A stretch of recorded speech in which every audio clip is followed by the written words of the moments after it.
Mateus capítulo 26, versos 40 e 41, está escrito assim: E voltando para os seus discípulos, achou-os adormecidos. E disse a Pedro: Então nem uma hora pudeste velar comigo?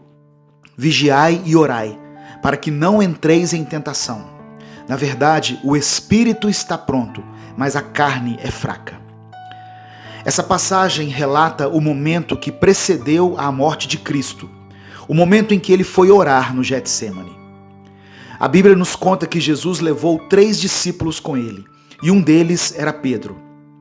Jesus estava aflito, pois, mesmo sendo filho de Deus, a sua condição humana temia o que estava por vir, pois ele experimentaria o cálice da ira de Deus.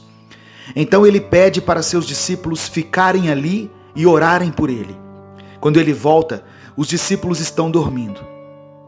Porém, quando Jesus vai repreendê-los pela atitude, ele dirige a palavra primeiramente a Pedro.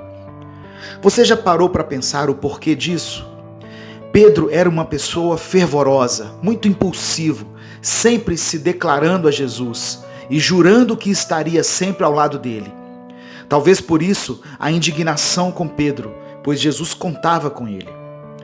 E mesmo sabendo que Pedro o negaria, Jesus também sabia que Pedro havia sido escolhido pelo Senhor para pregar o Evangelho. E também sabia do potencial que Pedro tinha quando estivesse sendo usado por Deus. Nós sempre usamos a frase, Deus não precisa da gente, numa tentativa de mostrar o quão poderoso e suficiente Ele é. Mas muitas vezes essa frase apenas revela o quão negligentes nós somos em relação às responsabilidades que Deus nos deixou. Deus não precisava ter feito nada do que Ele fez, nem ao menos precisava ter criado o mundo, porém Ele quis fazer assim. Entende que o precisar é uma condição nossa e o querer é uma condição dele? Deus não precisa que você o adore, que você revele a glória dele ou que você ame o seu próximo, mas Ele quer que você faça isso. É a vontade do Senhor. Então podemos parar de repetir que Deus não precisa de nós e devemos começar a agir de acordo com a vontade dele, pois Ele nos escolheu para cumprir os seus propósitos aqui na terra. Eu quero orar por você. Senhor, obrigado por sua palavra.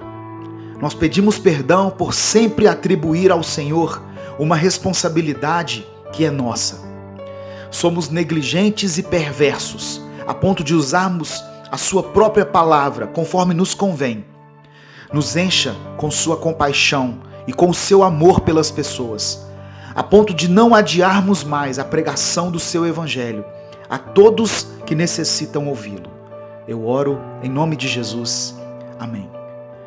Você sabia que as mensagens Minuto com Deus também foram lançadas em formato de livro?